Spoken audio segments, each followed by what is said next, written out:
Hi, this is Bobby Curnow, Chief Turtle Editor at IDW Publishing, and you are going to have a shell of a good time inside the pull bag. Welcome to The Pull Bags, Back Issue Classics.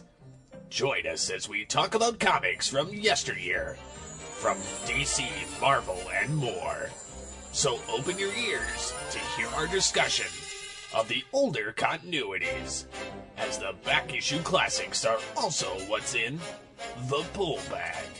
Hello and welcome to The Pull Bag. This is yet again another Back Issue Classics episode, and we are interrupting the Robyn Hood Spotlight Month here inside the Pull Bag to not necessarily head down to the sewers, considering none of these characters actually are in the sewers this time around, but we are here to discuss IDW Publishing's Teenage Mutant Ninja Turtles Mutanimals 4-issue miniseries. I am your host, TFG and Mike. Joining me once again, and as always, for the TMNT stuff, is Joe Reed. Hello. Hello. And hello. How are you? I'm well. Yes. I've been up to all sorts of goodies since I last talked to you on a podcast. Been to BotCon, that was neat. They don't have a Ninja Turtles convention yet, do they? Not a big one like that. Not like that, no. Well, the Transformers one's the one that I'd go to first. Ninja Turtles is a second love, only by chronology. But Yep. oh, hey, oh, never mind. It won't happen before this this podcast airs. There's a new convention in Grand Rapids, Michigan called Great Bit Live. It's a video gaming, music, and video gaming convention. It's free to attend. They got a massive donation to the Helen DeVos Children's Hospital, who's kind of putting it on, and so admission for everybody's been taken care of, and even vendor spots have been taken care of. But by the time this airs, none of you will be able to go to that. So go back in time, tell yourself you need to go to this convention. It's free. Go enjoy some music and buy stuff that's video game related. You can give me the info off air, and I'll put it up on the social media stuff. All right, folks. Yeah. So we've had, we've had Turtles in Time. We've had TMNT Ghostbusters. We've had Secret History of the Foot Clan. What other miniseries have they done to this point? We've had the micro series, which is the individual spotlight stuff. And now we get to Mutanimals. As this is airing in mid-July, Mutanimals is over, and they're now starting the next current miniseries, Casey and April, which will eventually cover that as well. What was your first impression when you heard that they were going to do a spotlight series on the Mutanimals? Well, I enjoyed that as a kid, reading the Archie series, and you know, the characters from that comic kind of either wound up as toys or in the cartoon, or from the cartoon into the comic, however that relationship happened. But when they started to do this, you know, I was like a little worried at first, because, you know, what do you do with the silly thing that was a silly comic back in the day? And then I just relaxed, because it's IDW, and everybody who's working on these books, the Turtles books, loves the content. Like, they're going to make it work, and it'll be awesome. Well, that, and I mean, Mutanimals have been around for a while in the ongoing. It's not like they're just now introducing them. You know, if you pick this series up, folks, and you haven't, which I don't know why you wouldn't have already read the past 4 years of stuff from IDW with Turtles, but they do make it easy for new readers to jump in. It isn't as easy as jumping in like on Free Comic Book Day with Prelude to Vengeance or anything like that, where they wrap everything up in one little issue. But it's enough where, at this point, any of the special miniseries they do, it's more for us than it is for new readers. At least that's the way I look at it. So we've got Slash and Mondo. They're pretty much the main two that I know of, and we're going to get into it on all the other characters. They actually added a new character. We've talked about these guys before. They added Herman the Hermit Crab. So it's going to be interesting to see, and one of the reasons why I like that they did this miniseries is there's not a lot of room in the main title. I mean, there's room for them to tell a story every issue, but there's not a lot of room to give us character development on every single character that shows up. I mean, they've had 4 long years and 4 wondrous years to do this series to this point. And that's one of the reasons why I love these miniseries, is because you don't necessarily need to pick up the main ongoing. If you aren't, there's something wrong with you, like I already said. But it's one of those things where if you just want to learn about these characters that you might have remembered from your childhood, you can pick this up and read it. And for us diehards, and I'll let you speak in a moment, for us diehards, it's like, hey, we get to explore new character depths and new things that we might not have known before about these characters, because we didn't have a lot of time to have everything explained to us in the main ongoing. With the Mutanimals, this is, of all the miniseries, this is the one that I kind of wish were a standalone ongoing book.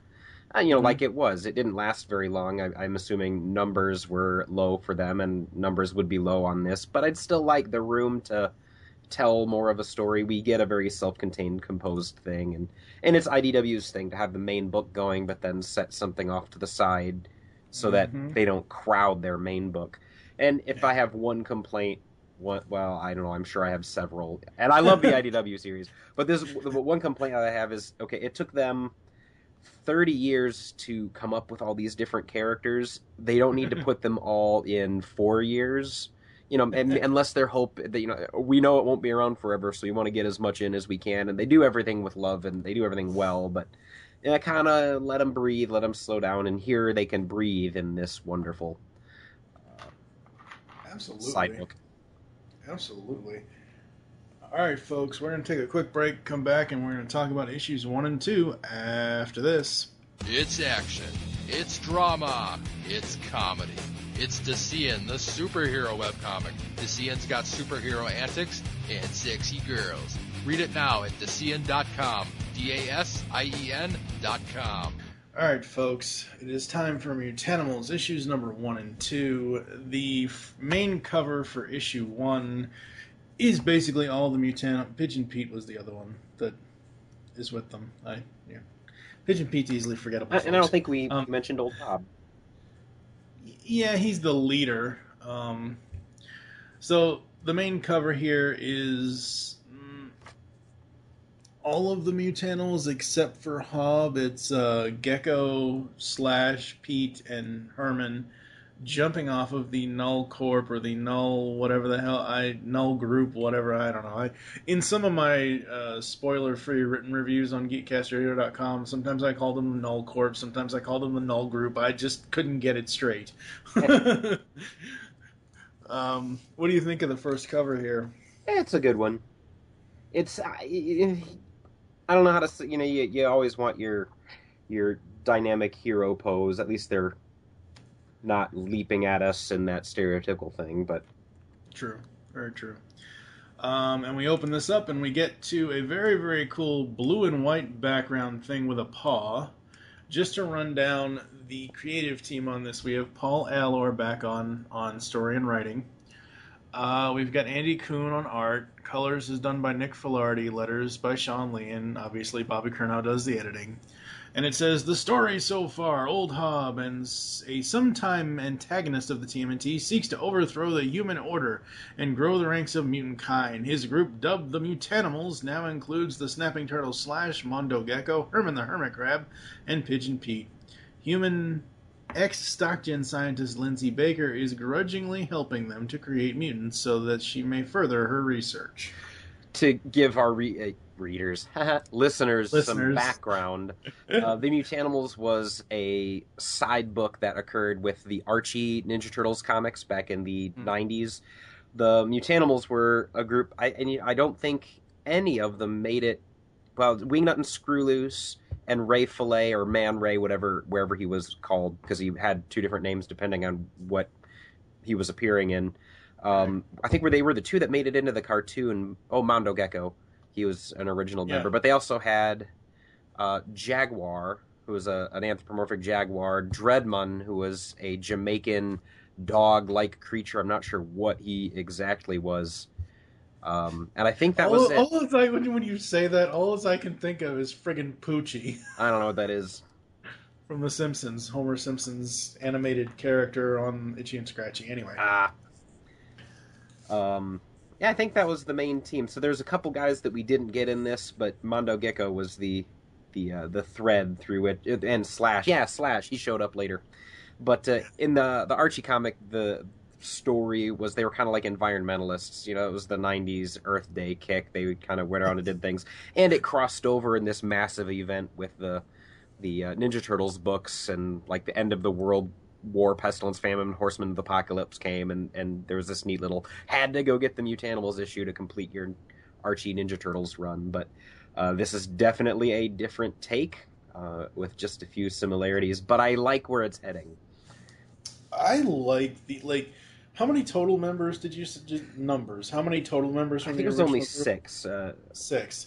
So basically, and you already said it was the 90s and it was the environmental thing, and the first thing I flashed to is earth, fire, wind, water, heart.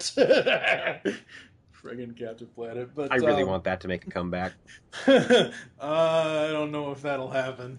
Not a lot of people love that show. They've been trying. It's been the movie rights have been going around. Oh, there's a script out there. Oh no. Yeah, I mean, the Mutanimals, I think for the IDW continuity, considering where we started with Slash being in Stock Gen, and I don't remember, did we ever really get... Oh, no, yeah, we did. We did get an origin from Mondo. He was created with Herman by Hobb and Lindsay. Okay, yeah, I remember it. Ladies and gentlemen, 4 years of comic reviews in 1.5 years. It's a lot of stuff to go through and a lot of stuff to remember. No, but I like that it kind of really all started with Slash's origin way back when, and you know we eventually got Mondo and Herman and Pete's just Pete. I mean, I don't know what else we can say about Pigeon Pete. I need to watch an animated show to really see who's. I haven't seen the cartoon in many. Oh, the new one. Yeah. The new one. He shows up every now and then in the new one, but he's just as annoying as I don't know. I'll have to find a clip on YouTube to show you or something because it's good. It works, and they are actually, and I'm sure this is part of Nickelodeon's big old giant plan for the brand. As this series was going on, they were actually having a few episodes that dealt with the Mutanimals on the show, so we got to see them. It was recently. It was Slash, Corey Feldman, Slash, Robbie Wrists, Mondo Gecko, Pigeon Pete, and a couple others I don't remember, but. I mean, if you haven't seen that Mondo Gecko episode, you really need to, because, oh my god, dude. 90s Mikey, Robbie Wrist, as the voice of Mondo. It's like having Mikey right there, except it's not 90s movie Mikey. It isn't. But it took them 3 seasons to find a way to bring back Cowabunga. All right, so Mutanimals number 1. This one starts off with Pigeon Pete and Lindsay.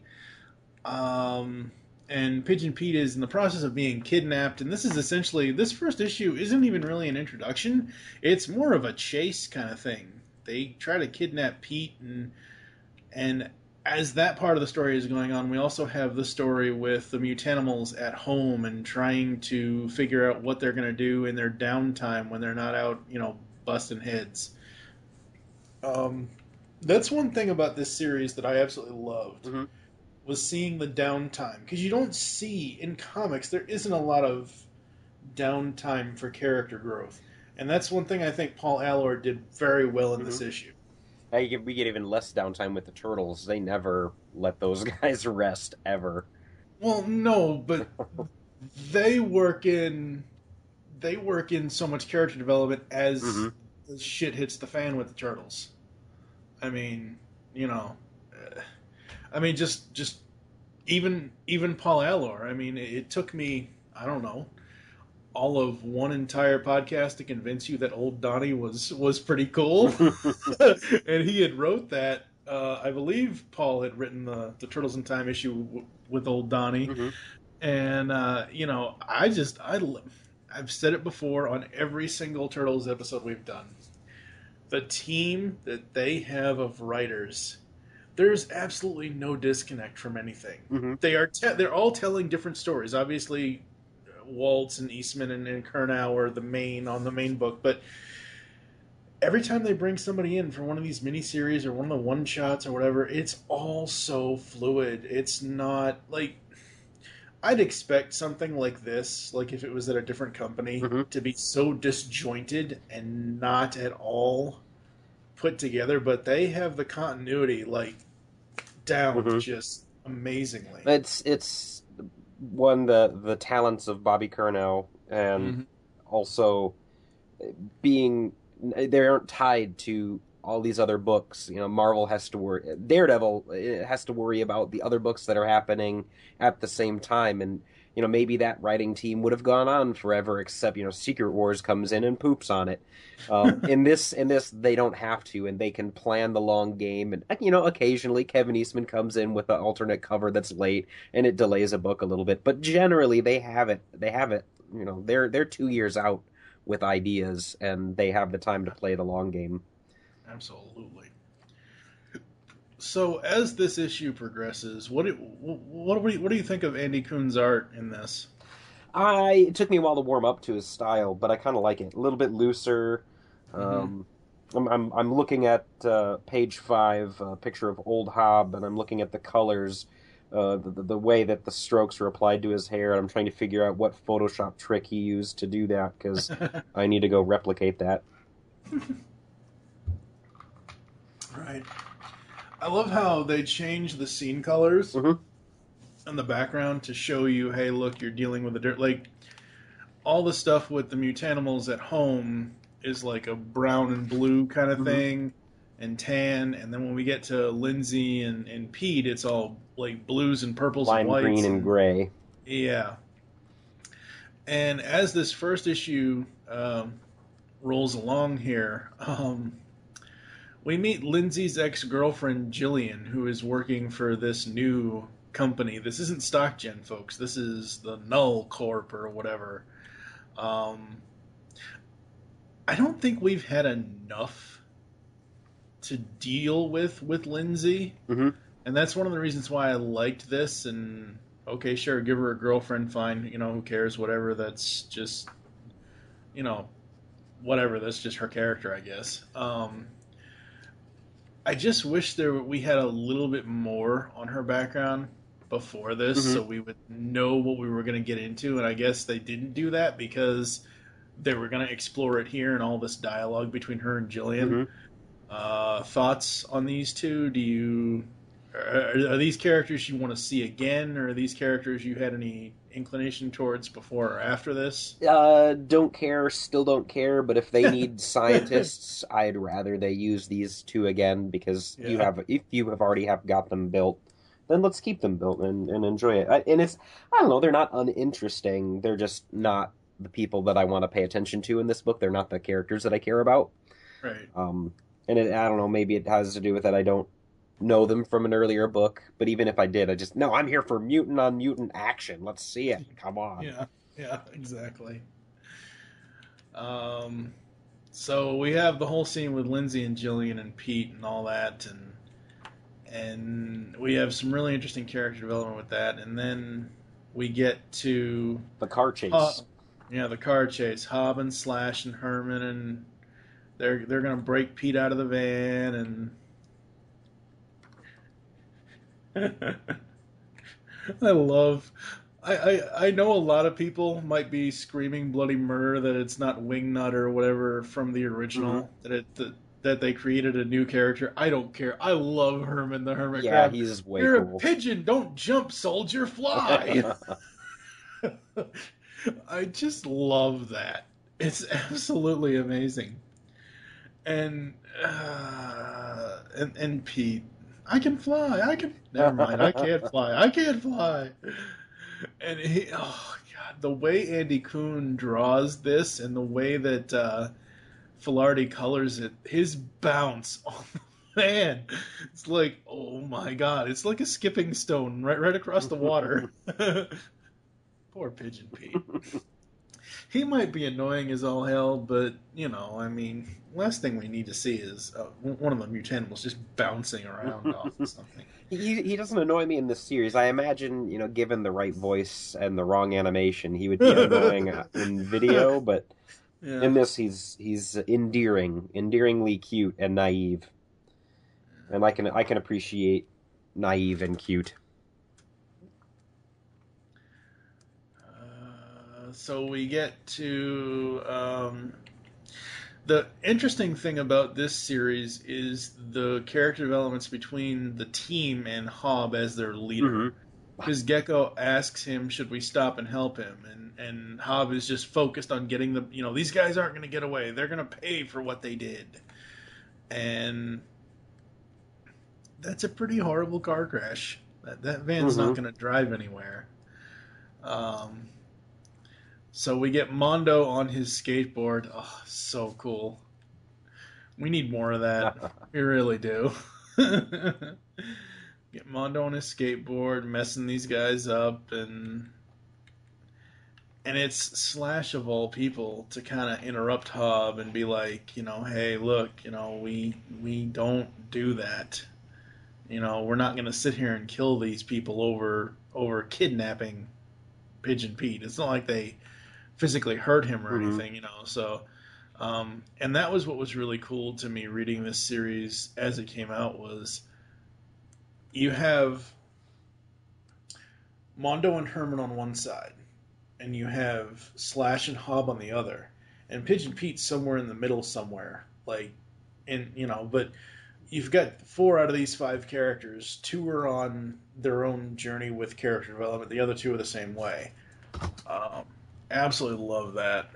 And so we're watching old Hob become a leader, and we're also watching him. And I don't know if this is a good question for you. Do you think this is against Hob's character to begin leading a team, and eventually, in starting right about here, where Slash pulls him back from killing these guys, he's turning into a softer, more lovable Hob. I mean, still gruff and cranky, but. Do you think that's too much of a character shift for him, or do you think he'd be like, shut up, Slash, bam, I'm going to shoot that human? I think since we've been reading the series and reviewing it, that it's a natural progression for him. Because he's got to... I don't even know. I wish Bobby or Tom or Kevin were here and we could ask them. I'd like to know how much time has passed between the time we had old Hob's introduction in the one-shot and now. Because if it's been 2 or 3 years, if it's been 6 or 7 months, my point here is I think that back when we first got introduced to him, he needed to be that hard ass. He needed to be the guy that, oh my god, I just need my mutant army and nobody's going to stop me. But as he builds his army and he builds a rapport with his soldiers, as Herman would put it, there has to be give and take and everything else. And I don't think it's out of his character. I think it's growing his character, if anything. Absolutely. else. I think, too, that Slash is acting as the conscience of the group, and he's holding Hob back. Because I think if any of the Mutanimals could find out a way to kill Hob if he went too far, it'd be Slash doing it, because he could. But he's being the conscience, and I think that's appropriate for him. Absolutely. And we even see as this progresses, and Hob says, "No, I've been in places like this. It's not a lab." And we see a flashback to Stockjan, and we see a flashback to his origin again. Even though I feel this series is for us, the people that have been reading the IDW TMNT for the last 4 years or however the heck long, it's still giving a new reader, hey, look, this is what happened to Hob. So you're kind of caught up. And I just, Nick Filardi on the colors with the lamp and the light and then the eyeball. It's just so good. So good. So Hob kind of loses it. Find all the mutants and kill every damn scientist in this place. And boy, all hell breaks loose. um, I love the panel, and I wish we had more of this. The panel where, as we go through this all hell breaking loose thing, we get to a panel where Mondo's like, "Where's that scientist boss lady, Lindsay? Where'd she go?" And he's just rolling up on her on his skateboard. If they ever do more micro series, Mondo has to be on his board the entire time. Oh, it's so good. So good. And even the panel with him just zooming off to find this. Damn, I love this. Oh, God. I could read Mondo Gecko all the time. It's so hilarious. So we have more character development and explanation with Lindsay and Jillian. We have this Hollywood-looking type attacked by what? And we see this like shadowy figure, this boss figure, CEO, whatever, and we can clearly tell that this person is not human because they have devil horn coming out of their head, or at least one side. The panel with the office chair there. This is almost exactly how Null was introduced in the Archie books, because the Turtles came across Null first. And in the beginning, I think it's just a bald human, and then as the Turtles grow more and more a pain in his side, the horns show up, the skin changes color, and kind of the same reveal that we have at the end of this. They don't ever explain it either. I don't think they ever said what he was in that series. In this one, we are about to be revealed that it's a lady. Nice change, doesn't matter. It's a lady now. But the one thing I did not mention when we were talking about the team earlier is because it hadn't happened yet. I didn't want to spoil it for everybody, but we're obviously going to have to spoil it now. Hob and Slash and Mondo are all looking for other mutants, and they come across... Yeah! They come across a Mars Attacks alien. Oh, I'm sorry. Mutagen Man. No, seriously, come on. Now that you say that, I've been totally waiting. does. I've been waiting for us to do this episode so I can bring this up. And we'll talk about this later as we talk about the other issues, but seriously, come on. Mutagen Man himself, not counting his casing and all, he looks like a Mars Attacks alien. He just does. So we see this, and they end up rescuing him. And the story goes that, they need to get the hell out of there. And Hobbs like, all right, let's go. They all pile in. One of the Null security guys says, hold your fire, boss's orders. They've got precious cargo. Dun, dun, dun. And we race off. And, of course, it ends with Hobbs saying, we've got ourselves a war. First of all, none of these... Okay, well, maybe...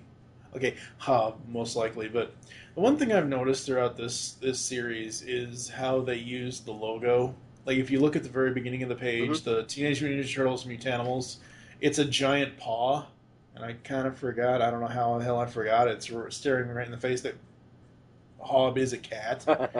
But at first I thought, where's Alopex when we really need her? Not that she's a part of the Mutanimals, but when I first saw that paw on the To Be Continued, I'm like, that could be Alopex. Maybe she will be someday. Alright, so issue 1, overall thoughts, sir. When you said it in the beginning that it's basically just a car chase, it made me realize again, flipping through it here, how quick that issue was and how they didn't get too much done besides the reveal of Mutagen Man at the end. A lot of exposition, but we get our introduction to these guys. Yep, absolutely. 2247 edit. 2254. Cut this shit out. Ha! I'm trying to move windows on your screen. Stop. You can't move windows on my screen. Okay. All right, folks. Issue number 2. Same creative team on this one. The cover is the Null Group, or the Null Corp, basically fighting off the Mutanimals. What do you think of this cover? I checked. It's Null Industries. Null, okay. He was in the back behind the lady in her chair. I just remember the solicit saying either Null Corp or Null Group. Maybe they haven't decided. Maybe it's different every panel. I don't know. It's just null. I mean, this point has been null and voided. Indeed. Pun. Oh, it's a great cover that I didn't notice before. Down in the bottom right is who ends up being Ray Fillet, or Man Ray, or whatever they're calling them in this series. Yeah.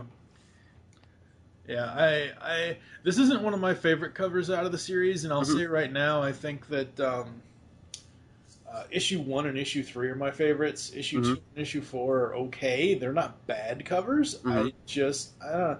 It's a fight cover for issue 2. I like it. So we got the opening with the logo and all that stuff, and the creative team and the story so far. We open up at home. Now this is the one that I was I was really looking forward to talking with you about, because this is what I was mentioning earlier, where you have Mondo and Herman, and Mondo's like late battle munchies. It's like, oh god, my golly! I'm watching this on screen share since I lost my issue 2. My house ate it somewhere, but seeing these panels blown up this big, they're beautiful. The art is gorgeous. Yeah, it really is. I'm telling you, man. I know you're against digital, but if you get a Comixology account and you only get the Turtles stuff from IDW, I mean, it's just amazing. And this is how I read them every month on everything. It's just so good. Because for me, personally, on a personal note here, is when I read comics, I have to, even when I have my glasses on, sometimes I still, because I'm so used to holding them straight up to my face, because I can't see very far. I can't see super far away, but I can see up close. So with this, it's like, oh my god, I can just sit here right now and just read all of this without having to squint, without having to get super up on the screen or anything like that. He's eating Cocoa Puffs. Are those Cocoa Puffs or cheese puffs? I think they're cheese puffs. It's probably cheese puffs, but it just... I totally want a cheese puff now. Yeah. So Herman says, what? Oh, Mondo, yes, I'm fine. I'm just never sure what to do with myself off duty. I live on the battlefield, and I need to learn how to unwind during R&R. You seem to have no such problem. This is what I love about these two characters. You've got Mondo, who is super chill and relaxed, and when he needs to fight, he can fight, but when he's not, he can just relax and be fine. Where you have someone like Herman, who he always has to be battling something. He always has to be doing something. He can't just be a crab in a dumpster. He can't be a red repaint of Oscar the Grouch.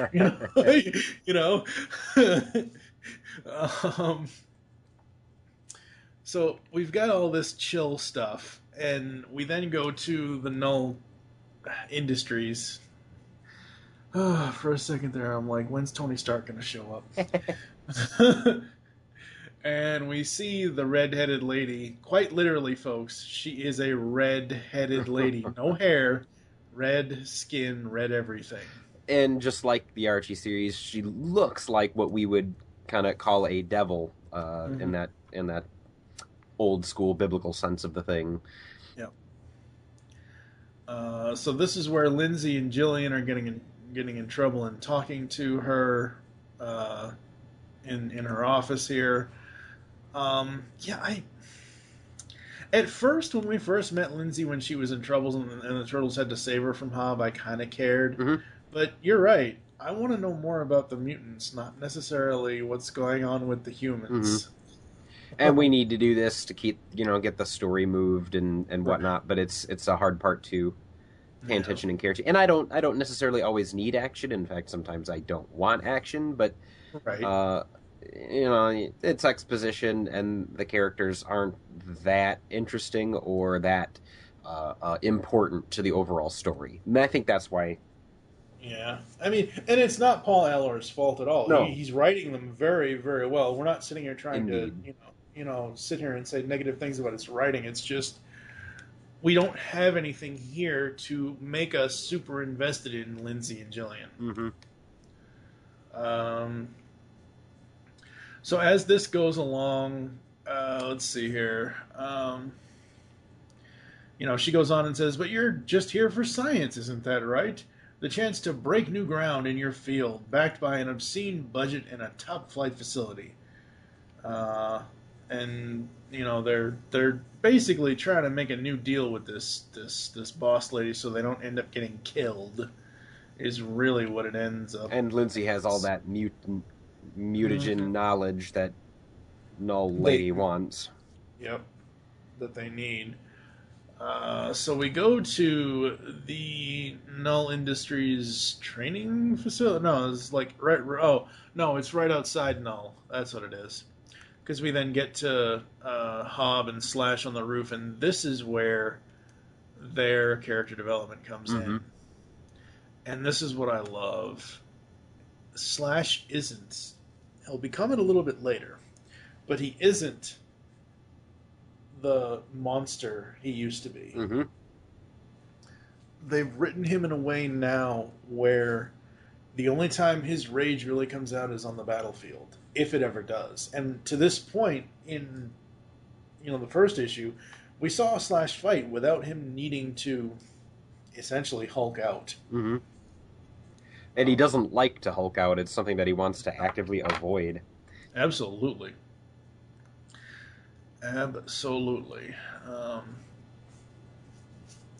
So, Hob and Slash, are like, what's the plan? I don't know. I got a plan. Go in there and kill them all. He doesn't say that, folks. But so, we go back to Mutanimals headquarters, and we see Pigeon Pete and Mutagen Man. And Mutagen Man is newly on the scene, and this is interesting to me because the three that are here, Mondo, Herman, and Pete, they're all used to being able to be free, and Mutagen Man isn't. He's been locked up for however the hell long Null has had him locked up, and he doesn't know what to do with himself. He doesn't know what's okay. It's like, God, this issue is a Turtles version of Shawshank Redemption. Oh. You're busy living, Mutagen Man. Busy living or busy dying. And as we go through this, he eventually they start calling him Seymour, and Mondo's like, "Hey, you want to play a little Dragon Wagon?" And I'm not sure okay, this is perfect for you, Mr. Video Game Guy. Mm-hmm. What the hell are they referencing? Double Dragon? Are they referencing Dragon Warrior? Is it any kind of real world video game reference that you would know of? It's not a direct reference to anything. They're making that up, and that controller is totally bonkers as well. But hey, that'd actually be a nice controller. That actually looks like a cross between a PlayStation controller and an N64 controller. Mm-hmm. Oh wait, they already did that with the SNES.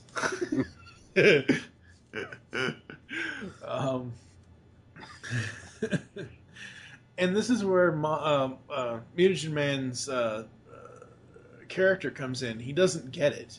Because he's so used to tests and experiments and everything else, he's not sure what the heck to do. And Mondo sits there and tells him, "Hey, no, look, this is just for fun." And they go into the whole thing of, "Do you have a normal name?" And he says, "I've never needed one." And they eventually,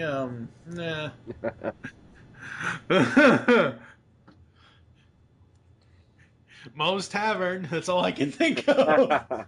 Is the old Bart Simpson phone jokes on the so Mondo names him Seymour because when he looks at him, he can see more guts. So I can't remember if that was his name, if they gave him a name in any other previous incarnation. I don't remember him from the old animated series. Right, yeah, I honestly don't remember Mutagen Man from the old animated series either. And I had to go back and look on YouTube and try to find the old Mondo episode at one point, because I knew Mondo was in the old animated series, the 87 series, but I did not remember where or how it happened. Mm-hmm. So we've got that going on, and, first time he ever laughed, and I'll say this about the art, I'm not too sure about the glow here off his little dome. I think they did that for this because it's a sentimental moment. It's the first time I ever have laughed, and so in lieu of being able to make him look like he's crying, they give him that glow, and that's a very effective glow.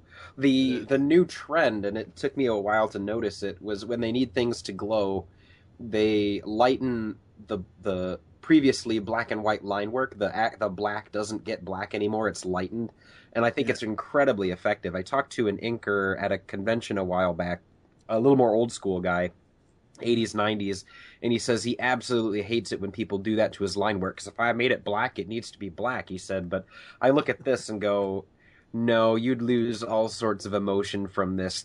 That luminosity that you get by blowing out the black line work is really effective. I did it to one of my own drawings, and I approve. So I approve of this panel. Kuhn knocked it out of the park. He didn't color it. Who colored that? Filardi. Yeah, Filardi knocked it out of the park. Absolutely. And I don't think we always need, black outline. Like, sometimes black outlining is too hard of a thing. It's too hard of a sell for me. Mm-hmm. I think pretty across the board with the IDW Turtles series, the black artwork goes away when it's a flashback or a dream, and I really appreciate that touch. That's been pretty consistent, I think. Oh, I mean, look at the dream sequence in 45. Mm-hmm. I mean, it's all green and purple because it's Donnie,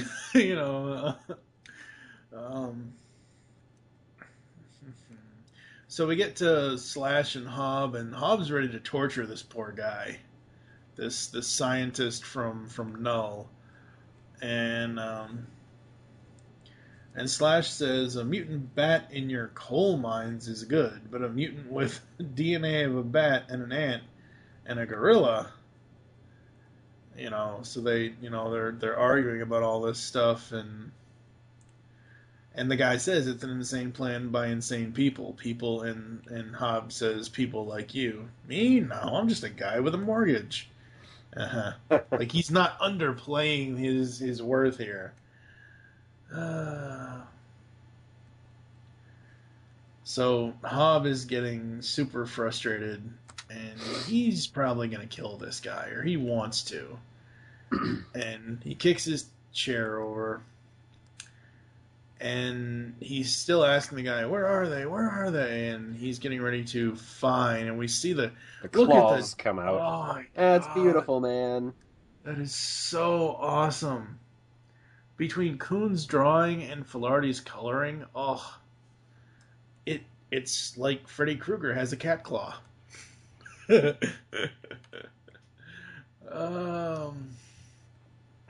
And he says, there's more than one way to skin a human. I'd love to try them all. No, you don't, says Slash. No.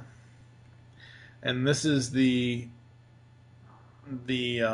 moment here where the two of them kind of argue back and forth, and Hob needs to calm down. And, he needs to listen to Slash, and so we find out that the other mutants are at the train yard, supposedly, but I'm sure it's a trap, most likely. Slash once again gets in Hob's way for killing, who's about to kill this guy. And, oh man, look at that. Look at the two of them. His Kuhn's style is really loose. The lines don't always end where they should. It's really quick, but boy is it gorgeous. And I think it's... You know what? I even think those black flecks around the gun are probably eraser doodles that still were left on the paper. It's really gritty, but I really enjoy seeing the evidence of the artist, and 90% of this is lost looking at it in print. You don't see as the full beauty of this without it being blown up. I mean, this is probably larger than he drew it, what I'm looking at here on my monitor. Yeah, I mean, because essentially when we go to the full one-page scale, yeah, it's an inch and a half tall. Yeah, I mean, even if on the 2-page scale, that's one of the reasons why I absolutely love the Comixology guided view technology, because we get to see things that are more in depth than what they would have been just buying the print issue. Now, don't get me wrong. Buying print issues will, help your local comic shop and everything else, and if that's the way you like reading them, fine.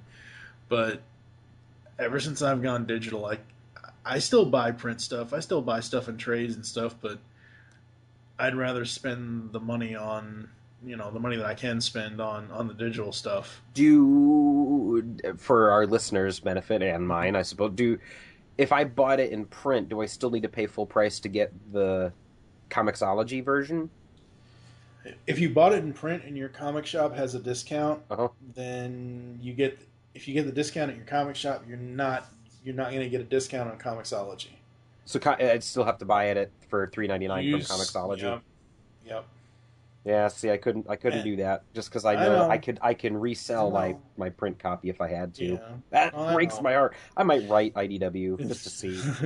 No, see, that's the thing. I think we ought to, because Marvel includes digital editions with some of theirs, like $3.99, $4.99 books, whatever, and they include a little tag in there where you can go on their app, and if Marvel's app is attached to your Comixology account, if your Marvel account and Comixology account are attached, anything you add to the Marvel app automatically shows up on Comixology with that free. I think all the comic companies need to have digital codes in all the books, because they want you to buy the print books. That's where they make their money. No, I disagree. They make them off the digital because printing is god awful expensive. They only need to do the digital art, and then millions of people can buy it at no further cost to them except bandwidth, and that's dirt cheap on the commercial end of things. But they want you to buy the magazine print things because I don't know. Do they? We'd have to ask. This is another question for Bobby. Write it down on our list because I'd love to get him back. But we're gonna get him back once SDCC is over. Yep. But I will write IDW a letter after we are done reading. He's recording our podcast. Yeah. So Hob just essentially tells Slash, fine, just make sure he's wrapped up good and tight. They all, they're all about to leave, but Slash and Hob have one more argument, and he's like, find the other mutants, bring them all back. And kill anyone who gets in our way? Sure. Why not? And they still have this argument, and Slash makes a point. So let's act like heroes and not act like a bunch of terrorists. And way to go, Slash. Yeah, this is kind of like that Lex Luthor line in Justice League Unlimited, The Return, when he kind of antagonizes Amazo after he gives him this poignant speech. And it's one of these things here where Hobbs just ready to kill Slash. And I guess who comes between them? Pidge and Pete. Can't we all just get along? He doesn't say that, but is he blowing bubbles? He's blowing bubbles, yes. Oh my god. Pidge and Pete is so strange. So they still have this argument and go on and on and on and on and on. It eventually comes to a point where they are and are not in agreement. And Hob needs to see this. Hob needs to see Slash's point. And this is what I was saying earlier when you asked me about the character development. And it isn't so black and white anymore. Like, originally when Hob wanted to start his army, his mission was mutants rule.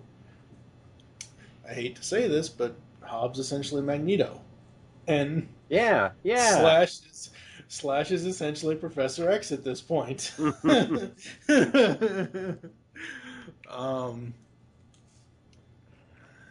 So, so we get Seymour and Hobb talking, and Seymour introduces himself, and Hobbs just like, okay. They drive off to the train yard, not the docks. Why did I want to say the docks? They drive off to the train yard, and it's an ambush. That guy lied through his teeth. And Slash even says, I knew we weren't properly prepared for this mission. Not the damn time, Slash. And they are severely outnumbered. Severely. I don't know how the hell they're going to get out of this. And Kuhn's art and Filardi's colors, I mean, just look at this. It's so gorgeous. Does Herman sleep in his dumpster? No, when he was at home, his dumpster was parked. He was... Okay. Every time I see him in the field, I know he keeps all his weapons in there, but every time I see him in the field, I always want to ask, does he really sleep in that thing? We got some badass colors and shadows. It's just so well done. And they meet the Null Lady. And she's one of these people that needs to be there no matter what. And Mutagen Man's like, oh no, it's her, it's Null, oh no. And she goes on to say, thank you so much for coming back to us and for bringing along these mighty mutants who have been causing me so much trouble. If I can offer a professional tip. The next time you torture a scientist for information, make sure you ask him to keep it secret. Oh, man. And Mutagen Man's having doubts about himself, and that would be an amazing panel to have on a wall or a poster, having Hobb firing the gun. Oh, God. So cool. So he looks like he shoots at the Null Lady. But that probably isn't going to stop her. Nope. You stupid cat. You can't kill me, but that hurt like hell. Take them. And an all-out war happens between the Mighty Mutanimals and the Null Industries people. Oh, look at that. Wow. That's awesome. It's slime. It's... God, it's slime. I was like, I think it was, where's Slimer when you really need him? Wow. So we have this battle, and I really like this. That was good. That's some good color. Oh, Hobb getting shocked with what I'm assuming are industrial cattle prods. Yeah. Absolutely. And the colors and the lines and the art, they all go together so well. So, Mondo looks like he's about to escape. Mutagen Man and Hobb are captured. Slash is trying to fight, but he's not exactly doing it very well. And Hobb says, no, Slash, if you can, run! So, this is where... That's a brilliant panel, sorry. Yeah, I'll get to that in a second.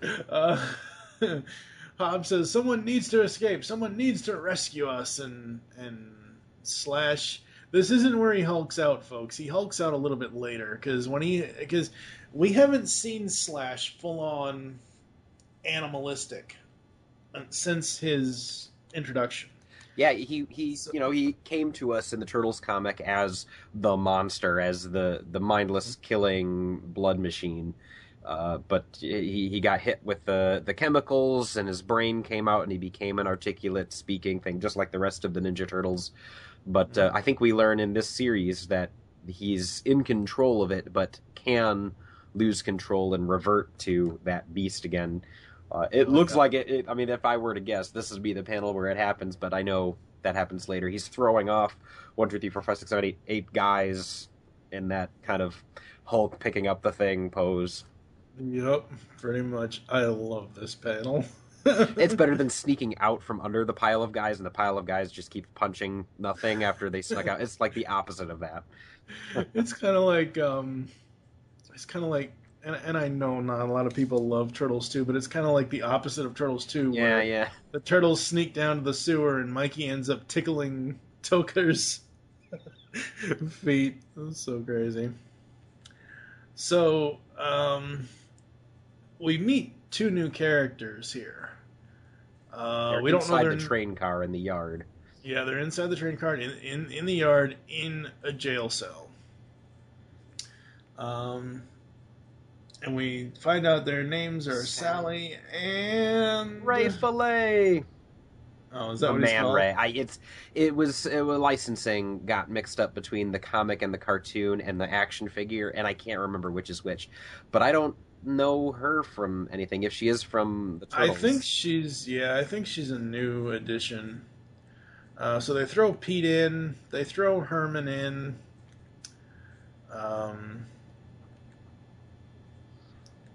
And she's ready to just break the cell open. And we've got helicopters all over the place, and we've got Slash and Mondo, who escaped, and it kind of ends with, "Oh my God, we're gonna have to rescue these. We're gonna have to rescue our friends." and that's we're gonna be the mighty Mutanimals, and he's just shaking Mondo, and the last panel is, "Ow." To be continued. What did you think of issue 2 overall? after issue 1, this is the one where I say, now we're talking. Yeah, pretty much, yeah. This one really brought up all of the character development I was talking about earlier. It really did kill it on the non-battle scenes. It introduced us to several new characters,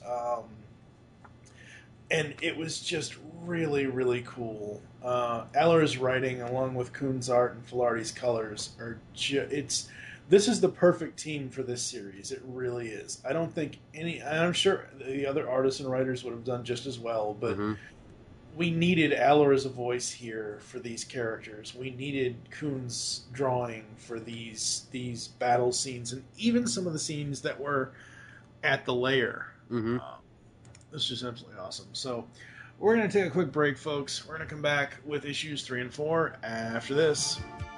It's Showtime Synergy. The latest review podcast from the Geekcast Radio Network is here. So join TFG1 Mike, Nicole Hailstorm, and myself, Lady Rec, as we will be reviewing all 65 episodes of Joe and the Holograms in a 25-episode long podcast. You can find Showtime Synergy on iTunes and GeekCastRadio.com. We are the truly outrageous podcast that you want to be listening to. My name is Mondo Gecko!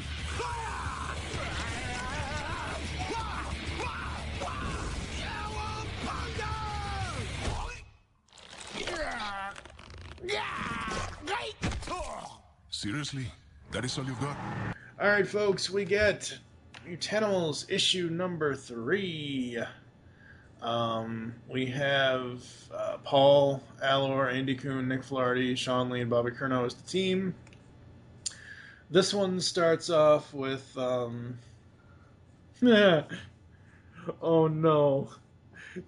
Please tell me they're gonna do alphabet names. Come on. They're fixing a rotten truck. It's been a long time since I've read this issue. It's because this came out a few months ago by the time this will air, and it's been a long time. And all I can think of is, oh my God, they're homaging Donnie and Casey. So you got Slash and Mondo getting this truck going, and we're heroes, big man, and just to focus on that part. And we see the train again. And Hob is waking up, and he meets the new mutants here. I'm trying to see if it says his name, and it doesn't. So I apologize for my friend Sally Pride. He still doesn't say his name, though. I don't know. We have Sally's it for now. Well, that's the girl's Yeah. name. Yeah. Oh, yeah, his full name. Well, they called him Ray, so okay. Last issue. Yeah. So everybody's in jail except for Mondo and Slash, and Sally and Ray have this conversation with Hob, and he's like, "Oh no, where are Mondo and Slash?" And Herman's like, "Current whereabouts unknown, but I believe they escaped, sir." And look at the truck going up against the train. It's like something out of Fast Five. And it's a jailbreak, folks. And Slash just jumps for it. And he grabs Mondo with him.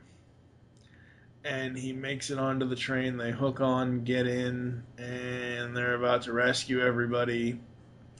Except the Null people come in and start fighting everybody. So you've got all these people, and all as I can think of is friggin' Astro Train. Jettison some weight or I'll never make it to Cybertron. That's all I can think of here. I love the art with this is a whole different scenario here with them fighting on the train, a whole different color scheme. It's more gray and white and some blues, and I dig this. This is so cool. Oh, Mondo. I love Mondo's facial expressions. He's just so cool. What are you thinking so far for this one? They almost miss an opportunity here to kind of play up like the heist, the moving train heist. They could have really gone and had some fun there, but that's okay. We get to see Slash ripping the door off the side of a train or the cage out of a train, I guess, too, at the same time, and I approve of that kind of destruction. Because I approve of that. It sounds like a comic nerd thing to say, but I really appreciate the art of that panel. That's just beautiful. I mean, it's for as abstract as his style is, and as hard-edged as his style is. There's a lot of volume. There's a lot of space in that panel. The debris in the foreground, Herman in the extreme foreground. Oh man, and even the blur. The motion blur happening outside the window, the streaks, that's just skillfully done. When we get inside the train and all the battling happens, we get to a point where they've captured them, and they've captured Slash, and they've put him in a cage. Slash in a cage is not a good idea. It's not a good mix, folks. And you can't, because I turned off the screen share, so you can't see this, but the panel where we see his side profile, yeah, it's my entire screen.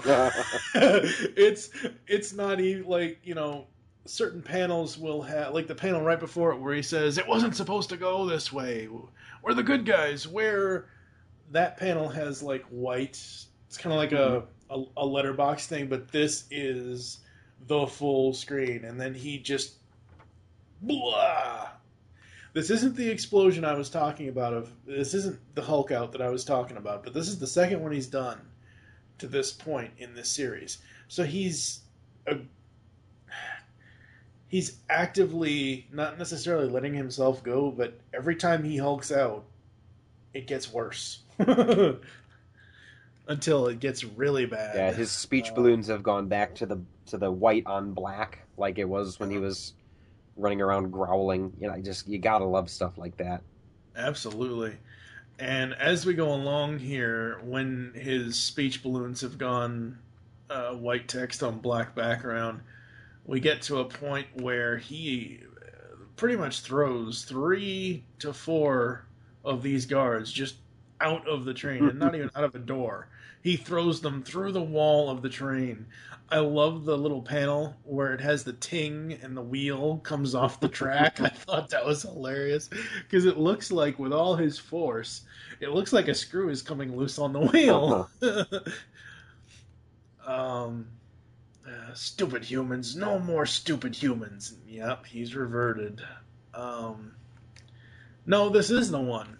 This is the... Okay, I thought there was another Hulk out, but this is the one where Mondo's like, dude, and everybody's just like, what's going on here? And he hulks out even more. And the train just gets destroyed. I mean, you know, it runs on steam, Marty. Not this time, Doc Brown. Not this time. No humans, no pain, no time. And he reverts back, and, you know, we don't have much time, Mondo. Why don't you... Whoa, stay back, Slash. Just stay back. What's wrong? And he doesn't realize he had reverted. Well, he does, but he... At first, when he asks him what's wrong, he doesn't realize, and then he slowly does, and we eventually get to Null with the helicopter and Lindsay and Jillian again, and more exposition. Yeah, the Null lady continually... She kind of reminds me of... Please tell me you've seen at least one episode of the Powerpuff Girls. Not Okay, enough to know. Mm-hmm. She reminds me of... There's a character on there called Him. Mm-hmm. It's supposed to be a devil-like character, and these two panels here where she's bright red kind of reminds me of that character from Powerpuff Girls. So they're arguing, and, you know, Lindsay says, yes, you like to intimidate people with your horns and your red skin and all these little hints that you're some great evil, the devil, metaphorically speaking, but it's all bluster and it's not going to work on me. So Lindsay's basically standing up for herself. And the devil lady kills one of the soldiers. And she essentially turns him into what Donovan looked like in Last Crusade. He chose poorly. I think she's doing, she's sucking the life force out of him to stay young and healthy. Is this power that she has. Yeah, because if you look at her at the panels before when Lindsay's arguing with her, she's kind of looking a little old and not necessarily gray, specifically color-wise, but yeah, you're right. She's... Oh, man. She's essentially once biting him. Oh, boy. That old 1985 Jim Carrey vampire movie, Once Bitten. Ugh. Oh, boy. So she goes on and says, she says, go back to the lab, work with Jillian, tell her everything you know about monsters and mutants. Tell her all your dirty little scientific secrets, or I will crack your head open and pull them out myself. Metaphorically speaking. Oh, that last panel of her in the shadows with the light hitting her eyes and her nose. Oh, that's so good. That's something that a lighting director would do on a movie. Oh, absolutely. So Lindsay and Jillian go back to the lab and have an argument and talk about their relationship and lying and all this stuff. Mr. Allor, I'm sorry, sir. I love your writing, but I just don't care about these characters. I don't know what it is. Because he essentially, this whole exposition between the two of them, this is the emo part of the book.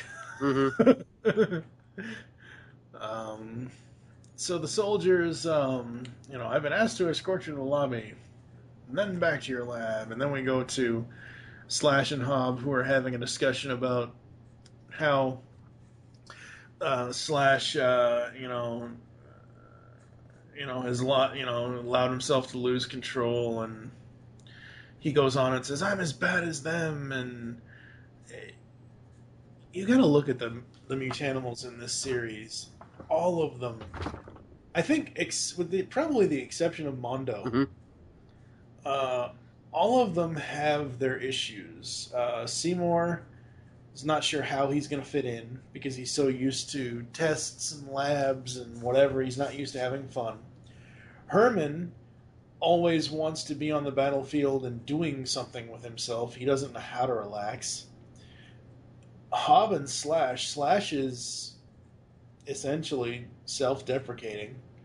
I mean, he looks down upon himself, and Hob is just he's felt like he had to have been so violent for so long that it's hard for him to use restraint. And out of all of them, not counting Pigeon Pete, because Pigeon Pete is essentially just a side character for the most part. He's the comic relief in the group. Mondo is the only one that we don't really see a lot of. He's too laid back to struggle. He's got that kind of right teenage nothing matters mindset. Not really teenage minds, but it's right. Oh, I don't know, almost Buddhist. You know, you got to worry about what's in front of you, and then when you're not worrying about anything, you might as well eat cheese puffs. Yeah. I mean, this is why I want a Mondo micro series issue, because I want to see I want to see how, first of all, how he became Mondo Gecko. You know, second of all, was there anything and we've talked about this a million times. Look at Casey. Look how far Casey has come with him and his dad and all that. I love that Mondo's just constantly laid back, but I want to see how he got to that point. Was there something in his life that made him be like, okay, I'd love to be able to control this and say, I want to know more about Mondo Gecko in the IDW continuity. And I just don't think there's enough time with the events that happen in this 4-issue miniseries that they could have dedicated to giving us more Mondo, other than the cool moves and lines and whatever. So we get to Sally and Hob, and their Herman. Seymour says they're going to create more mutants to replace us, and they'll go through what we all went through all over again. Yes, Seymour, I'm afraid that's a logical assumption. So why are we sitting around? This is Sally. Why are we sitting around here? We need to destroy that lab. Agreed. So we're going back to this and destroying the lab, and I don't think Hob is developed enough as a character for him to be a fully all-around effective leader. Yeah. He is being a leader. I'm not saying he's not being a leader here, but he's being a leader in his own vision. He's not looking out for... He is looking out for the entire group, but he wants his plan to be done. And Sally kind of agrees with him for the most part, and she asks him, do you need a driver? We see Mondo... not Mondo. Seymour and Pete. Where should it go? Pete, is that you? Yeah, it's me. What are you doing in my room? I'm giving it... Oh, he's giving everyone that. See, this is why I said Pete is... He there's no need for character development for Pete. I have... I want the character development for Mondo. I want to know. Pete, I don't need to know, because Pete is nothing but the sympathetic character filler. Like he's a lighter side. You know, Mondo is really chill, but Pete needs to bring the light and funny into it, and he's trying to find where to put a nightlight in Seymour's room. And, you know, Seymour and he have a little conversation. Is it just me or the panel where Seymour says mine are different? Did his arms, just hulk up or something? Or were they always like that? I think they were... That's weird. They look furry and lumpy. And they kind of have growths. They look organic. Yeah. I thought they were robotic, but... Yeah, I thought they were too. All right, time to go grab the other issue here just for a quick second.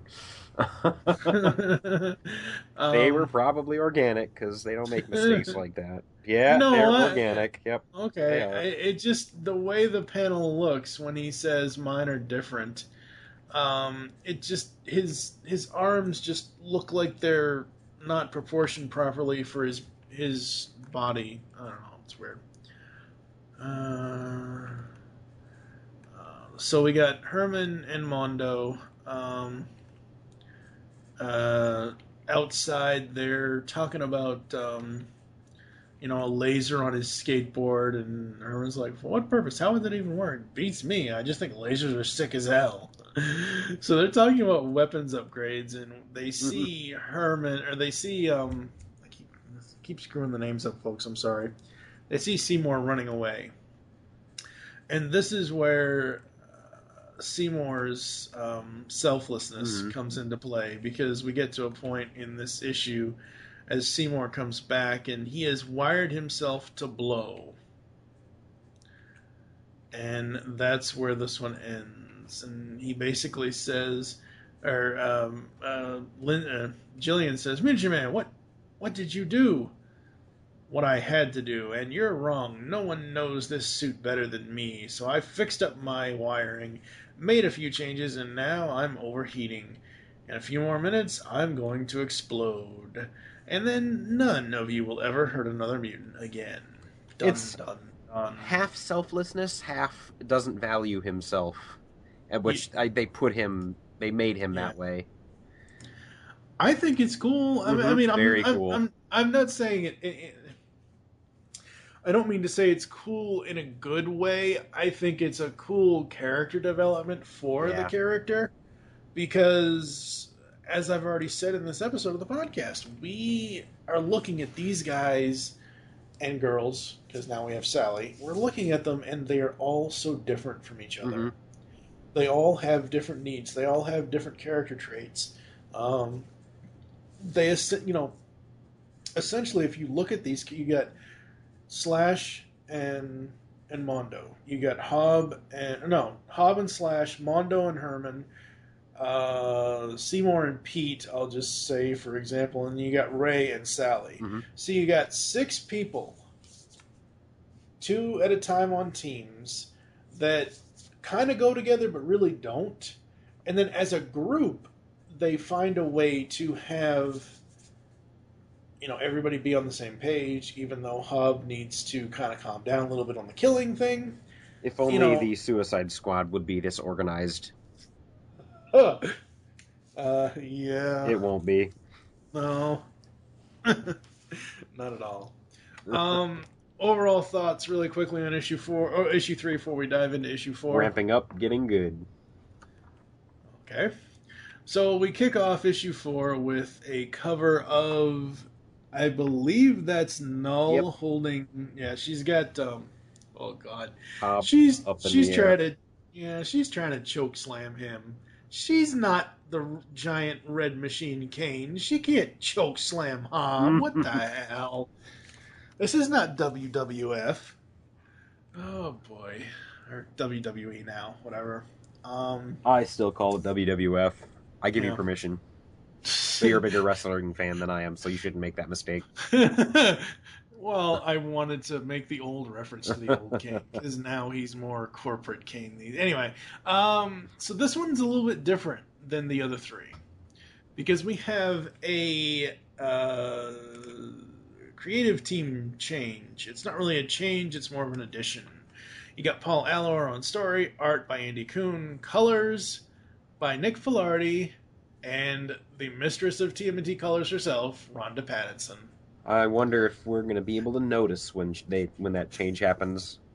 I wish they would have notated it, because sometimes comics will notate, like if you have 2 different pencilers on a book, they'll say, okay, this guy or this girl did it from page 2 to 10, and then the other person. They didn't do that here, which kind of stinks, but I mean, just the fact that it's both of them together. I was kind of wondering when Rhonda was going to jump on one of these other issues. So we start off with the Joyriding Mutanimals van jumping the curb there, and we have Sally, Ray, and Hob in the front. And they're about to just run into Null and just destroy everything. Meanwhile, Seymour is going to blow himself up, and Lindsay's trying to talk him out of it, and she basically tells him, no, we'll all be trapped, and he basically shoots all the mutagen. Hob and Sally skimp under the door. A la Indiana Jones. And Mondo, no, this is totally bogus. So they get in. Mondo and Ray don't get in. And we get this this confrontation between Seymour and Hob, and Hobbs asking him, "What's the plan? You got a bomb somewhere on your suit?" And Lindsay's like, "No, he is the bomb." And Seymour says, "It's like you said, Hob. Any sacrifice to make sure no mutant." And this, I think, more so than when Slash was trying to convince Hob, this is where his softer side comes out, because he's looking at Seymour and be like, "No, this is not what I meant at all." And you see that look in his eye. And he finally realized that's what Slash was trying to tell him. He was right. So, and he asked him, "Who do you want to be, Seymour?" "I don't know, but I want to. And boom. And I guess it was just like a discharge or something, because everybody's still there in the next panel. Yep. And Seymour is still alive, and Lindsay says, "That wasn't the big one." What the hell? "Sir, we have breached the compound's defenses." "Lockdown is ruptured. Everybody run." "Not you, Doctor." Whatever. So the Mutanimals are all together. Lindsay and Jillian are trying to get the bomb out of there, and Mutagen Man can talk, and it's it's kind of like an immediate happy ending, like, "Oh, you'll be all right. No bomb need to go off today." I love the way that in this next panel after they do that, when Lindsay faces Hob, the up close shot on him where he says, "Fine, we understand each other, but you're not coming with us." I love the drawing on him here. This is probably the most polished I've ever seen Hob. Usually we see Hob, not necessarily saying the drawings are ratty, but because let's face it, if they tried to make him look like a rat, it would be Splinter all over. Anyway, so discussion for another day. But anyway, I love the way they give him the facial features that he has here, and just the way that, I mean, you can really see that he has changed, and it's taken him all of the 3 issues prior to this to realize his, I don't want to say he was wrong, but for him to realize, what Slash was trying to tell him. So he actually goes to Null. She says, "Old Hob, I'm glad you came to see me, because if I can tell you a little secret, you guys are really starting to piss me off." That's the idea. So we have that. We have the Null people on the helipad here, and they say, "We're trained and we're ready and we know what to expect." And then, lo and behold, I knew, quite literally. This hasn't happened in a long. No, wait a minute. This hasn't happened in a long friggin' time. But I quite literally, reading a TMNT issue, quite literally fell out of my chair, because the 87 cartoon robots are mimicked in this next few panels. Yeah, they're Null Industries robots, but those 2 little guys that dug up out of the earth and got the Rhino and the Warthog and drag them back under, and they made an appearance in the video games as the little one-wheeled robots that go back and forth. They're here. Yep. All I can think of is the one robotic line. I don't even know if a voice actor actually did that line, but All right, buddy, you're coming with us. That's all I could think of. I might have to go back and find that and throw that in here somewhere into the show. So we got Herman, Seymour, and Mondo coming down the stairs. Yes, sir, but there are security cameras out here, and yet, boom! That's not good. So we get more character development with Lindsay and Jillian, and I guess we should pay a little bit of attention to this because it is the final issue, and Lindsay says, it doesn't matter what you think, Jillian. This is your chance to stop running and stay together. We can continue our work with the Mighty Mutanimals.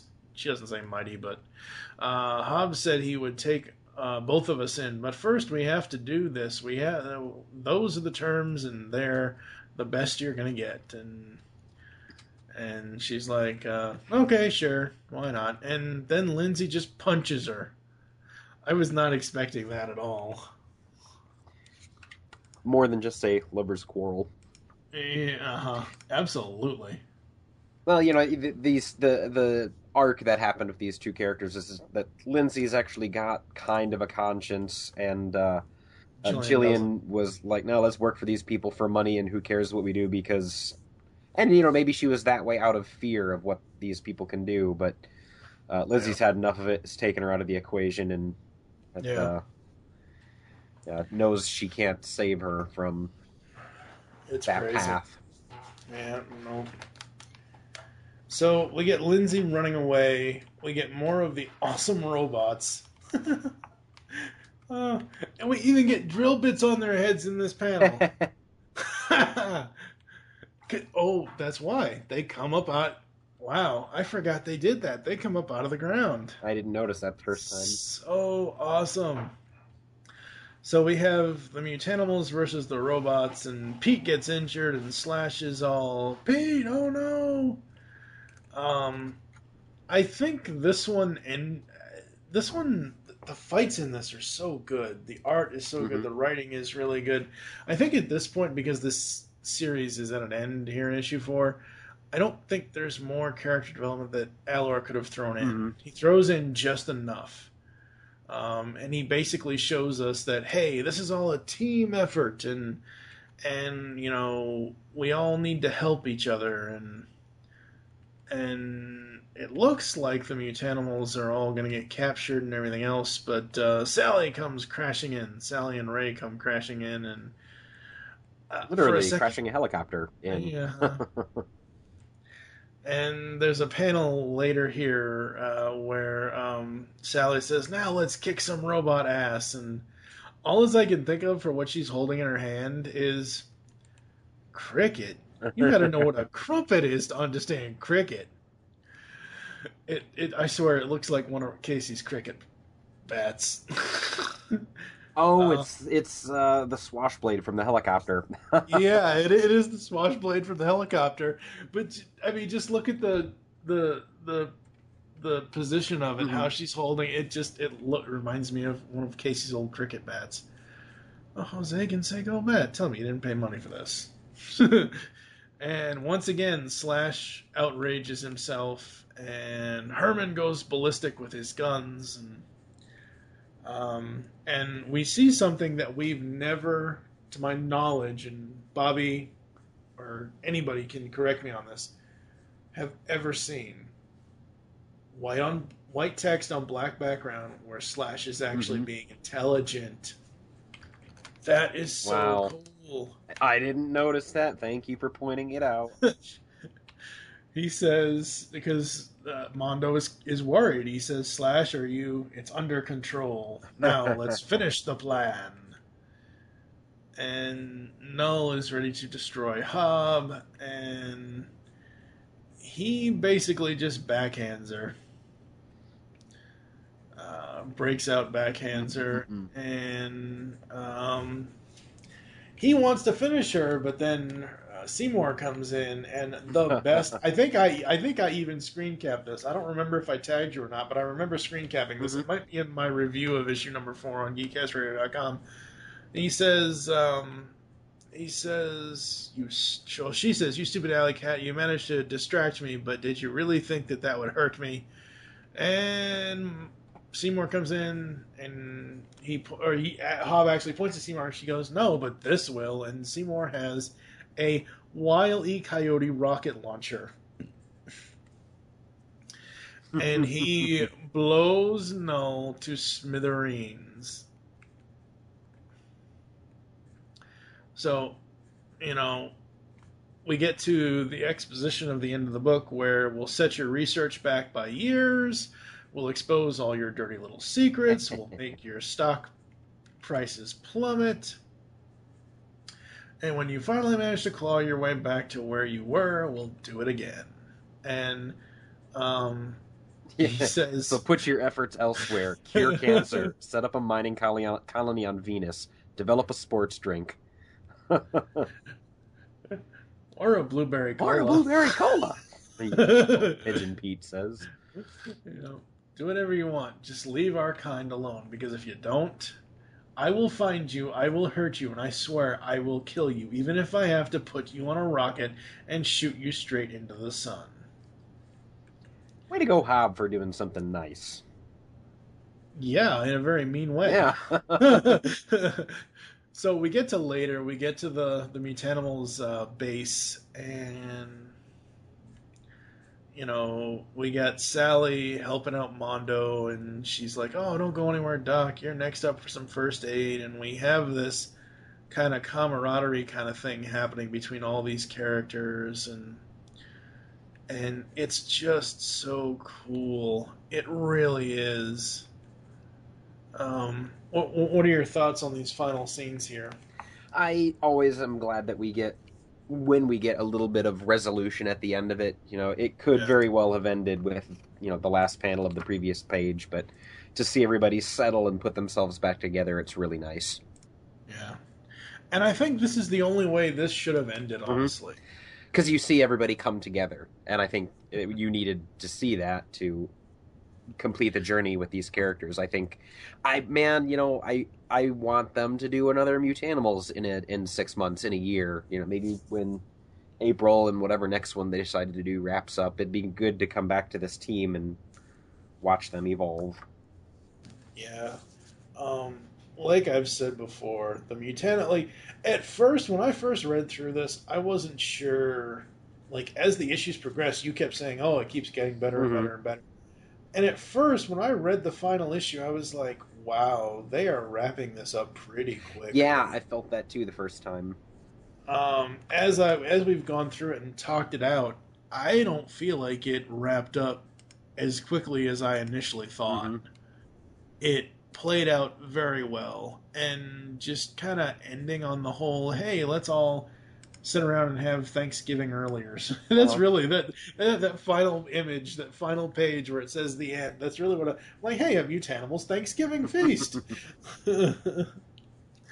All right, folks, we're going to take one final break. We're going to come back and talk about some other Turtles stuff and what's coming up for Turtles coverage on the Pullbag. We'll be back after this. What's going on, Donnie?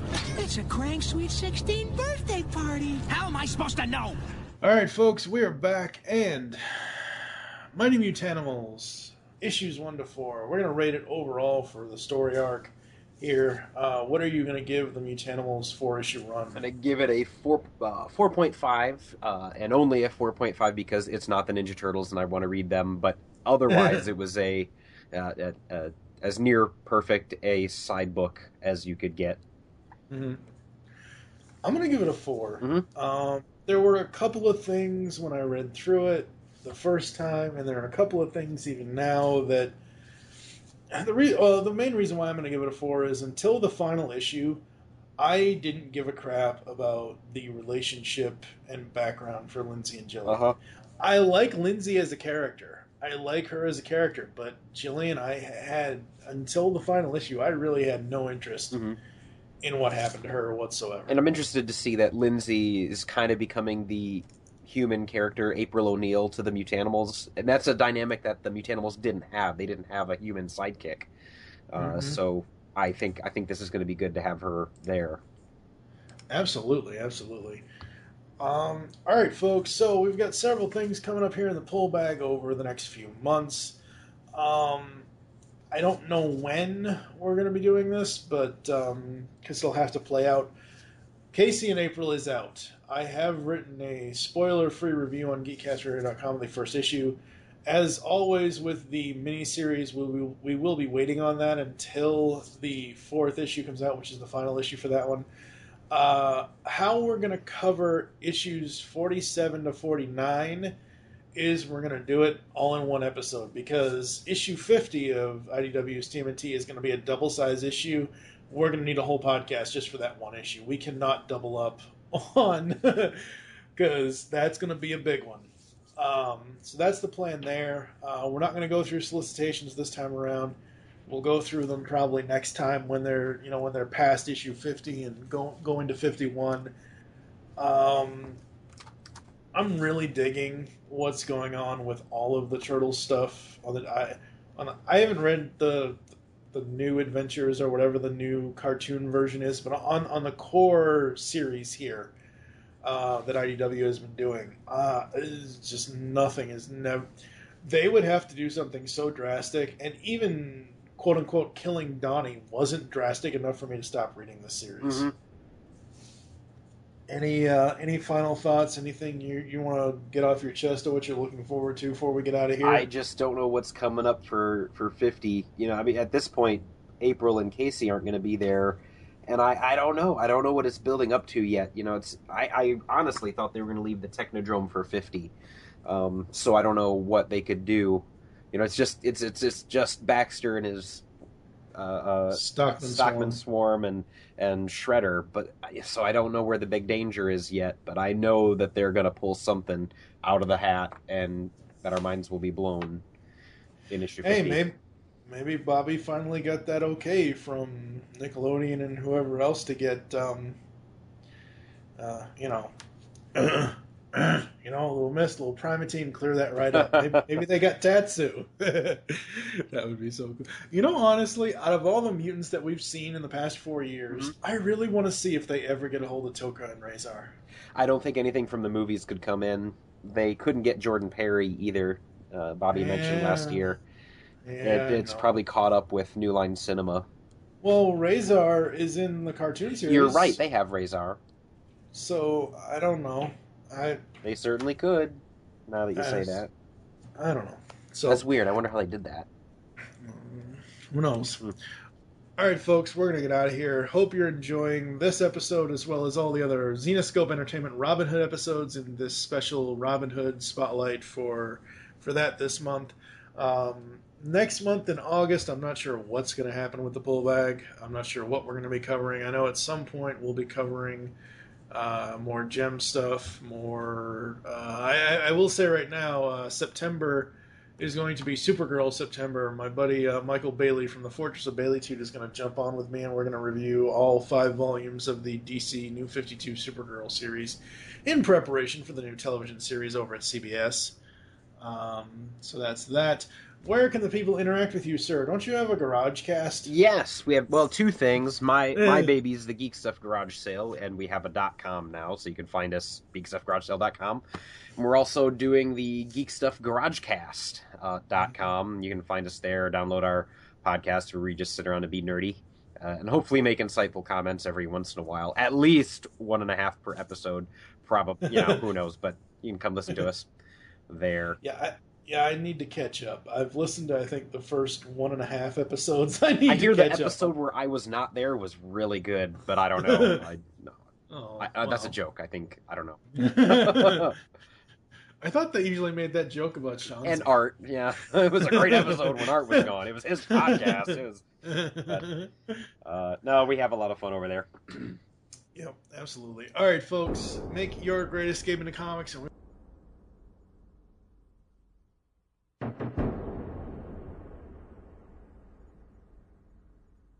You've just heard the latest episode of The Pullback, the GCRN's comic review and discussion podcast. There are several ways to get in touch with us and leave feedback for the show. You can visit the website, geekcastradio.com, where you can comment on the episode and all of our different podcasts. You can rate our show on iTunes. Be sure to leave us feedback. Call the voicemail line 502-526-5821. Please remember to tell us the show you were leaving the message for and your name. Become a fan of us on Facebook by searching Geekcast Radio Network. Send us an email feedback at geekcastradio.com. Follow us on Twitter at Geekcast Radio. So until next time, make your great escape into comics and unleash the geek in you.